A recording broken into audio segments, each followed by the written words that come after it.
नमस्कार, बहुत स्वागत है आपका राज्य देख रहे हैं आप और मैं हूं आपके साथ दिव्या माथवानी। रुक करेंगे उत्तर प्रदेश की खबरों का।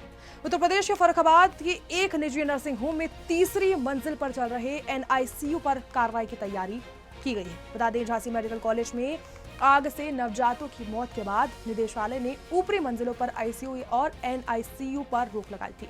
इसके बावजूद नियमों का उल्लंघन कर नवजातों की जान से खिलवाड़ हो रहा है और ऐसे में अपर मुख्य चिकित्सा अधिकारी रजन गौतम ने इसे आपत्तिजनक बताया और कहा कि आपदा की स्थिति में यहां बड़ी जनहानि हो सकती है।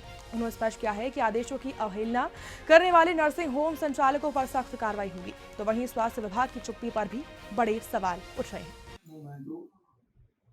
नवजात शिशुओं की जान के साथ खिलवाड़ कर रहे हैं। शासन का आदेश है, उसके बावजूद तीसरी मंजिल पर और दूसरी मंजिल पर आईसीयू संचालित हो रहे हैं। देखिए, ये तो बहुत ही आपत्तिजनक बात है कि दूसरी मंजिल या तीसरी मंजिल पर आईसीयू चले। बहुत स्पष्ट है कि अगर आईसीयू जहाँ भी होना चाहिए उसका एवैक्यूएशन फास्ट होना चाहिए, एवैक्यूएशन बहुत क्विक होना चाहिए। एवैक्यूएशन मतलब अगर कभी कोई ऐसी इमरजेंसी आपदा आती है तो वहाँ से मरीजों को निकालना बहुत जल्दी संभव हो पाए। जैसा आपने बताया कि अगर कोई अस्पताल ऐसा है जिसकी दूसरी या तीसरी मंजिल पर आईसीयू चल रहा है तो वहाँ तो एक ही साधन है, या तो सीढ़ी से ले लेके दौड़े या लिफ्ट से, तो उतना संभव हो नहीं सकता। इसलिए इस पर बहुत गहन संज्ञान लिया जाएगा और पूरा प्रयास ये किया जाएगा कि दूसरी या तीसरी मंजिल पर चल रहे आईसीयू को बंद कराया। यूपी के अमरोहा के सांसद चौधरी कंवर सिंह तंवर बाजार में व्यापारियों के साथ बातचीत करते हुए नजर आए और इस दौरान उन्होंने ये बोला है कि जीएसटी में कमी जनता के लिए मोदी सरकार का बड़ा तोहफा है। अमरोहा लोकसभा सांसद चौधरी कंवर सिंह तंवर ने गजरौला के बाजार में पहुंचकर व्यापारियों से मुलाकात की और केंद्र सरकार द्वारा घटाई गई जीएसटी को लेकर जागरूकता अभियान चलाया। इस दौरान सांसद चौधरी कंवर सिंह तंवर ने ये कहा है कि प्रधानमंत्री मोदी ने जो भी उपहार जनता को दिया है उसका लाभ जन जन तक पहुंचाना चाहिए। सांसद तंवर ने साथ ही व्यापारियों से बातचीत करते हुए कहा है कि गुड्स एंड सर्विस टैक्स में की गई कमी का फायदा हर वर्ग तक पहुंचे। ऐसे में उन्होंने प्रधानमंत्री मोदी का भी आभार जताया और कहा कि सरकार का ये कदम व्यापारियों और उपभोक्ताओं दोनों के लिए राहत लेकर आया है। मैं अपने व्यापारी भाइयों से कहना चाहता हूँ, जो माननीय मोदी जी ने देश को एक बहुत बड़ा उपहार दिया है। आज आप देख रहे होंगे, पहली जो सरकारें थी, पहली सरकारों में 70-80% तक टैक्स लगता था अलग अलग प्रदेशों में। हमारे माननीय मोदी सरकार जो जीएसटी 2 है, जो आज से लागू हुई है 22 तारीख से, आज जो 28% जिस पे जीएसटी लगता था वो 28 वाला 18% हो गया। सीमेंट पे जो रोजमर्रा की चीजें जो गरीब आदमी घर बनाता है उसका भी 28 से 18% सीमेंट के ऊपर भी हो गया। और कितने आइटम है जिन पे पहले 12% था, आज वो 5% और 5 वाले 0 हो गए। तो हम माननीय मोदी जी को धन्यवाद देना चाहते हैं और अपने व्यापारी भाइयों से कहना चाहते हैं, जो माननीय मोदी जी ने ये लाभ जो दिया जीएसटी में, ये लाभ हर जनता तक पहुंचे और उन गरीबों तक पहुंचे और मोदी जी का धन्यवाद दें। हम बार बार धन्यवाद देना चाहते हैं। यही हम अपने व्यापारियों से कहना चाहते हैं कि जीएसटी का लाभ जन जन तक पहुंचे। उत्तर प्रदेश के चंदौली में कवि रामधारी सिंह दिनकर की जयंती पर आयोजित कार्यक्रम में उप मुख्यमंत्री ब्रजेश पाठक ने दिनकर जी को श्रद्धांजलि दी और साथ ही रश्मि रथी को आज भी प्रासंगिक बताया। उन्होंने कहा है कि साहित्य समाज को दिशा देता है। इस दौरान आजम खान की रिहाई पर सवाल पूछने पर पाठक ने ये कहा है कि उत्तर प्रदेश सरकार न्यायालय के फैसले का सम्मान करती है और प्रदेश में कानून व्यवस्था सर्वोपरि है। उन्होंने दोहराया कि योगी सरकार अलर्ट है और सौहार्द बिगाड़ने वाले किसी भी गतिविधि को बर्दाश्त नहीं किया जाएगा। मैं पूरे प्रदेशवासियों को बहुत बधाई देता हूं और उत्तर प्रदेश उनके चरणों में श्रद्धासुमन अर्पित करता हूँ, स्मृतियों को नमन करता हूँ। उन्होंने साहित्य जगत में माँ भारती के चरणों की सेवा करते हुए जो साहित्य हम सबको दिया है, रश्मि रथी के रूप में आज भी प्रासंगिक है। ऐसे महापुरुष के चरणों को मैं नमन करता हूँ, उनकी स्मृतियों को नमन करता हूँ, प्रणाम करता हूँ। देखिए, माननीय न्यायालय का जो भी निर्णय है हम सब उसका स्वागत करते हैं। जेल से निकलते ही कहा कि हम काजी हैं, जेल से निकलते कहा उन्होंने। आप जानते हैं, माननीय न्यायालय का निर्णय का हम सब स्वागत करते हैं, सम्मान करते हैं और हर परिस्थिति में हम प्रदेश में लाइन ऑर्डर मेंटेन करेंगे और कहीं कोई ऐसी घटना नहीं हो पाएगी। उत्तर प्रदेश सरकार कानून और भ्रष्टाचार के बिहार ने कहा है कि भारतीय संविधान के मुताबिक और जो भारतीय कानून है उनके मुताबिक हमारी सरकार हर परिस्थिति में अपराध और भ्रष्टाचार में जीरो टॉलरेंस की नीति के तहत काम कर रही है। उत्तर प्रदेश के मथुरा में राष्ट्रपति द्रौपदी मुर्मू 25 सितंबर को मथुरा आएंगी और कब्जा कृष्ण मंदिर में दर्शन करेंगी। ऐसे में इसको लेकर नगर निगम, साथ ही मंदिर प्रबंधन और जिला प्रशासन पूरी तरीके से अलर्ट है। अपर नगर आयुक्त राकेश त्यागी के निर्देश में अतिक्रमण हटाने का अभियान भी चल रहा है। ऐसे में शहर में सफाई व्यवस्था और सड़क मरम्मत का कार्य भी तेज हो रहा है। सुरक्षा के मद्देनजर भारी पुलिस बल तैनात किया जा रहा है। ऐसे में श्री कृष्ण जन्मभूमि और जो कब्जा मंदिर है उसकी सुरक्षा व्यवस्था की समीक्षा के लिए डीजीपी राजीव कृष्ण और मुख्य सचिव दीपक कुमार ने खुद मोर्चा संभाला है। सर्वप्रथम आप सबको स्वागत है। मंदिर को इतिहास अति प्राचीन मंदिर ठाकुर जी के गुप्त स्थान में थे स्थान, यहाँ ठाकुर जी कुब्जा जी के संग विराजमान हैं। मंदिर को इतिहास ये है कि जब ठाकुर जी प्रथम दिवस तो चले गए वासुदेव जी के संग, जब दोबारा कंस के बुलावे पे लौटे हैं, कंस के बुलावे पे कुश्ती को नौ तो दियो है वाने, तो जब लौटे हैं तो अक्रूर जी के संग जब रथ पे उतरे हैं तो कोलाहल मचो कृष्ण बलराम आएंगे। तो कुब्जा जी अपनी झोंपड़ी ते इनको चंदन भेंट करवे के लिए निकली है। चंदन भेंट करवे को निकली है तो ठाकुर जी ने इन पे ऐसी कृपा करी है कि जिन्हें पूरा इनको कायाकल्प कर दियो है। ठाकुर जी ने इनके सबरे रोग हर के इनको सुंदरी बनाया हुआ है। जाटम पे इनको उद्धार किया वटन दुनिया में इनसे सुंदर को नहीं। मंदिर को भाव ये है कि अगर आपको भाव, आपको समर्पण, आपको जो मन की आपकी इच्छा है वो सब ठाकुर जी के प्रति है, सत्य है, समर्पित है, तो ठाकुर जी हर कष्ट को दूर कर भी बार। इससे 25 सितंबर को माननीय महामहिम राष्ट्रपति महोदय जी का मथुरा वृंदावन में कार्यक्रम प्रस्तावित है और नगर निगम मथुरा वृंदावन द्वारा उनके आगमन स्थल से लेकर के और उनके प्रस्थान तक सभी स्थानों पे जहाँ जहाँ उनका आवागमन है उस रूट पे और स्थानों पर जो भी नगर निगम के स्तर से कार्रवाई होनी है, चाहे रोड की पेचिंग है, साफ़ सफाई है और पेंटिंग है, वो सब कार्य किया जा रहा है। विभिन्न विभागों के, जिला प्रशासन के निर्देशों के क्रम में और उनसे सामंजस्य स्थापित करते हुए नगर निगम की पूरी टीम, सभी अधिकारी इसमें लगे हुए हैं और सफाई की भी स्पेशल अलग अलग टीमें बनाई गई हैं जो कि शिफ्टों में कार्य कर रही हैं। सर, बात करें अतिक्रमण की तो कहाँ से हटाया जा रहा है? जहाँ जहाँ मुख्य रूट है, जहाँ से माननीय राष्ट्रपति महोदय जी का आवागमन है, वो मार्ग हैं, मुख्य मार्ग हैं। इसके अलावा उससे उस मार्गों पे आने जाने वाले अन्य मार्ग हैं, वहाँ से भी अतिक्रमण हटवाया जा रहा है और साफ सफाई की पूरी व्यवस्था की जा रही है। तो राष्ट्रपति महोदया का यहाँ पर 25 तारीख को विजिट है और उसी सिलसिले में यहाँ पर जो उनका विजिट है उससे प्री विजिट इंस्पेक्शन, जो सुरक्षा व्यवस्था है उसका जायजा लेने के लिए चीफ सेक्रेटरी साहब और मैं यहाँ पर आए हुए हैं और सभी स्थानों पर जहाँ जहाँ पर महामहिम का विजिट है उसका निरीक्षण और सुरक्षा व्यवस्था देख रहे हैं। सुरक्षा व्यवस्था ठीक है, जो मानक है उनके हिसाब से सुरक्षा व्यवस्था की जा रही है और पूर्ण सुरक्षित तरीके से कार्यक्रम संपन्न कराएंगे। महामहिम राष्ट्रपति द्रौपदी मुर्मू को लेकर मथुरा प्रशासन पूरी तरह से तैयार है। बात करें अगर प्रशासनिक अधिकारियों की तो यहाँ पर लगातार डीजीपी और वरिष्ठ अधिकारी मौके पर आ रहे हैं और सभी जगहों का जायजा ले रहे हैं जहां पर महामहिम दर्शन करने वाली है।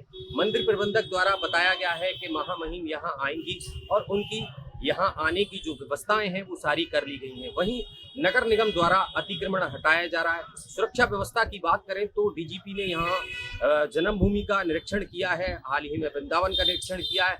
लगातार आला अधिकारी, पूरे प्रशासनिक अधिकारी इस पूरी मुहिम में लगे हुए हैं कि राष्ट्रपति मुर्मू यहाँ आएंगी और उनका भव्य स्वागत भी किया जाएगा। पूरे शहर में जगह जगह साफ सफाई की व्यवस्था की गई है, तो मंदिर के आसपास भी सुरक्षा एजेंसियां तैनात की गई हैं। बड़े पैमाने पर यहाँ सुरक्षा एजेंसियां तैनात की गई हैं, रेलवे स्टेशन हो या वृंदावन के मंदिर हो या जन्मभूमि हो।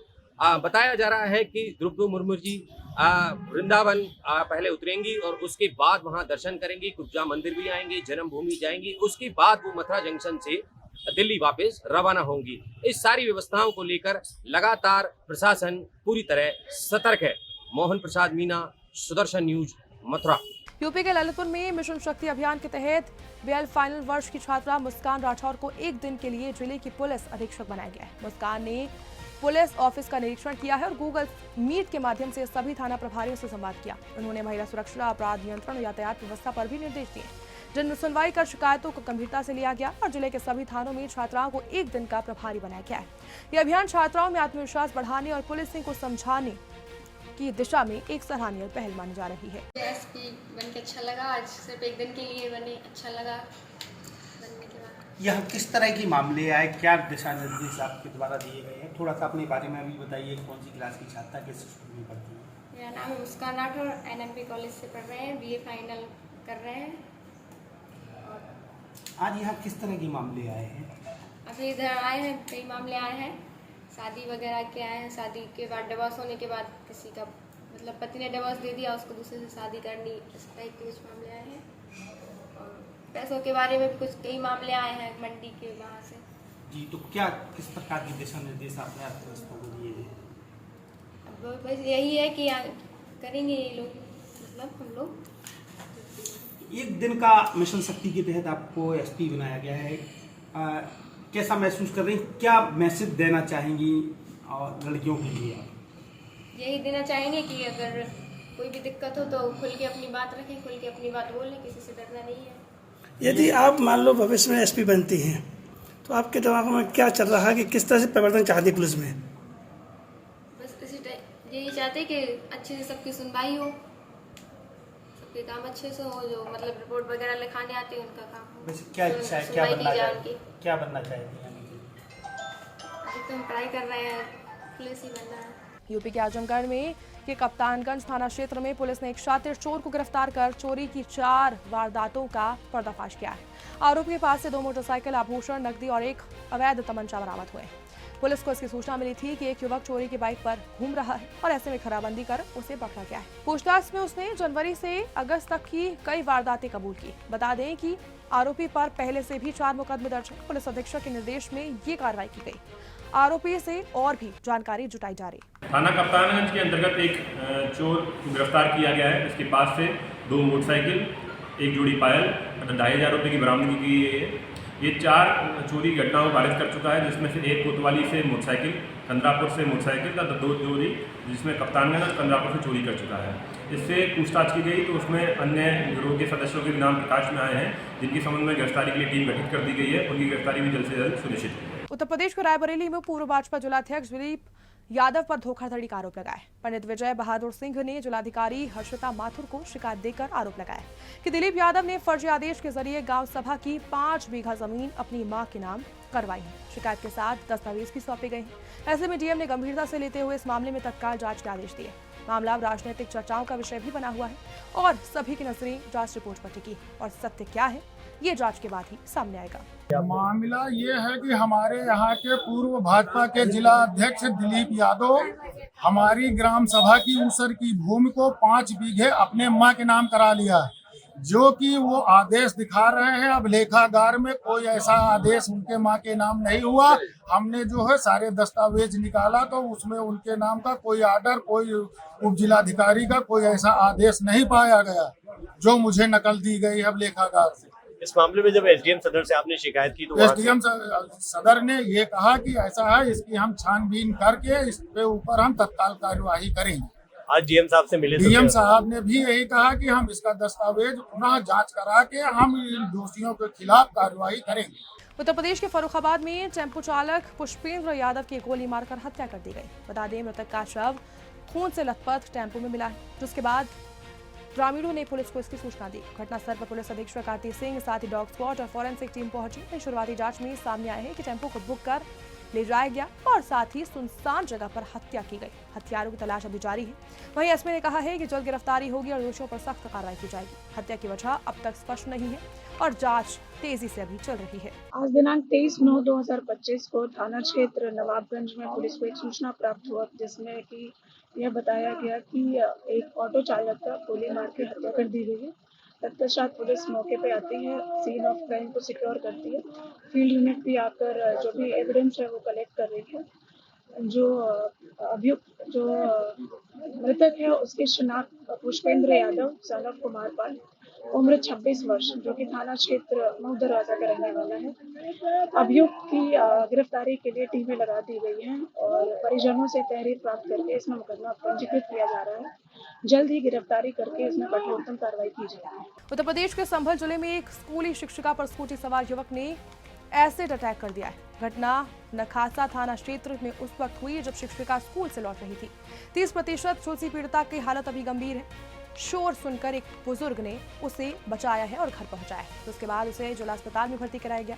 वहीं परिजनों के माने तो 2 महीने बाद शिक्षिका की शादी होनी थी। पुलिस ने मामले को गंभीरता से लिया है और ऐसे में एएसपी कृष्ण कुमार बिश्नोई ने कहा है कि आरोपी की पहचान कर ली गई है और उसे जल्द ही गिरफ्तार कर लिया जाएगा। आज दोपहर में 2:30 बजे के आसपास पुलिस को सूचना मिली कि थाना नखासा के तेपा चौकी क्षेत्र में एक अध्यापिका स्कूल पढ़ाने जाती है। जब वो अपने घर वापस आ रही थी तो स्कूल से करीबन 4-5 किलोमीटर दूर उसके घर के पास में ही एक स्कूटी सवार व्यक्ति द्वारा उस पर कोई केमिकल सब्सटेंस है वो फेंक दिया गया। उसके बाद में उस महिला को यहाँ अस्पताल संभल लाया गया, उसका उपचार किया जा रहा है। डॉक्टर्स के द्वारा उसमें 20 से 25% है उसकी बॉडी पे बर्न बताए जा रहे हैं। जिन केमिकल सब्सटेंस की वजह से ये घटना हुई है उसको भी पुलिस के द्वारा फॉरेंसिक यूनिट को बुला के कस्टडी में लिया गया है। उसके साथ साथ मौके का मुआयना मेरे द्वारा किया गया है और प्रथम दृष्टया ये मामला है ये किसी परिचित व्यक्ति द्वारा ही जिन पर ये केमिकल सब्सटेंस है फेंका गया है। पुलिस के द्वारा उस व्यक्ति को चिन्हित कर लिया गया है और जल्दी उसको गिरफ्तार किया जाएगा और आगे की कार्रवाई होगी। उत्तर प्रदेश की फिरोजाबाद पुलिस ने गैंगस्टर एक्ट के तहत मुन्नी देवी की करीब 2 करोड़ रुपए की संपत्ति जब्त की है। बता दें कि मुन्नी देवी पर अपने बेटे गोल्डी उर्फ बबलू के साथ संगठित अपराधों में शामिल होने का आरोप है। गिरोह धोखाधड़ी, फर्जी दस्तावेजों के जरिए जमीन कब्जाने और मारपीट जैसी गतिविधियों में लिप्त था। ऐसे में गोल्डी पेशे से वकील है, लेकिन वकालत की आड़ में गैंग चला रहा था। मुन्नी देवी भी गैंग के सक्रिय सदस्य हैं। जिले के विभिन्न थानों में उनके खिलाफ आधा दर्जन से ज्यादा मुकदमे दर्ज हैं और पुलिस ने ये बड़ी कार्रवाई की है। देखिए, गैंग लीडर गोल्डी उर्फ बबलू है, ये पेशे से वकील भी है। ये हाल पता सुहागनगर थाना दक्षिण का रहने वाला है। ये अपने गैंग के अन्य सदस्यों के साथ मिलकर कुटरचित दस्तावेज तैयार कर धोखाधड़ी करके लोगों को धमकाकर अपनी मां मुन्नी देवी के नाम से औने पौने दामों पे जमीन की खरीद फरोख्त करता था और बाद में लाभ कमाने के उद्देश्य से उसी जमीन को ऊंचे दामों में बेचकर लाभ कमाया करता था। इन सब के विरुद्ध विभिन्न थानों पर उचित धाराओं में अभियोग पंजीकृत है तथा दसराना थाने पे मुकदमा अपराध संख्या 254/25 गैंगस्टर एक्ट का अभियुक्त इन सब के विरुद्ध पंजीकृत था। इसी की अभियुक्ता मुन्नी देवी, जिसकी संपत्ति अचल संपत्ति जसराना तहसील अंतर्गत थी, जिसकी बाजारू कीमत लगभग 2 करोड़ रुपए है। आज गैंगस्टर एक्ट की धारा 14(1) के तहत प्रॉपर्टी सीजर की कार्रवाई की गई है। इसमें आगे की जो भी आवश्यक वैधानिक कार्रवाई हम लोग करेंगे। यूपी के वृंदावन के राधानंद गिरी आश्रम में संत समाज की बैठक में अमेरिका के टेक्सास शहर में हनुमान जी की प्रतिमा में को झूठा भगवान बताने जाने पर कड़ी नाराजगी जताई गई। श्री कृष्ण जन्मभूमि केस के याचिकाकर्ता दिनेश फरहारी महाराज ने कहा है कि हनुमान जी का उल्लेख वेदों में है, जबकि ईसाई धर्म बाद में आए हैं। महामंडलेश्वर रामदास जी, राधानंद गिरी जी और साथ ही मधुसूदन दासी जी महाराज ने इस बयान को निंदनीय बताया। उन्होंने कहा कि हनुमान जी की महानता को मजहबी सोच वाले नहीं समझ सकते। संतों ने इसे सनातन धर्म का अपमान बताया। अमेरिका में हमारे हनुमान जी की मूर्ति को झूठा भगवान कहा है, ये बहुत ही दुखद और निंदनीय है। सनातन धर्म में हमारे पवित्र वेदों की रचना 2000 वर्ष से भी पहले हो चुकी थी। उन वेदों में सभी हमारे भगवान का जो वर्णन किया गया है वो बहुत ही अच्छा है। हमारे बजरंगबली ने तो बहुत ही सुंदर कार्य किए थे। जो भी ईसाई हैं वो क्या जाने हनुमान जी के बारे में, वो तो यही समझते हैं कि एक मूर्ति है, लेकिन हनुमान जी से ही उद्धार होगा। और हनुमान जी को तो जब लंका में गए थे तो लंका में भी कैसा डंका बजा के आए सबको पता है। और जब रावण की लंका सोने की लंका जला दी तो आपकी तो बात ही क्या है। आप हमारे हनुमान जी की ऐसे कैसे तुलना हल्के में ले ली। हमारे हनुमान जी तो हमारे सबसे श्रेष्ठ, सबसे ज्यादा अच्छे और सबसे ज्यादा बलवान हनुमान जी हैं।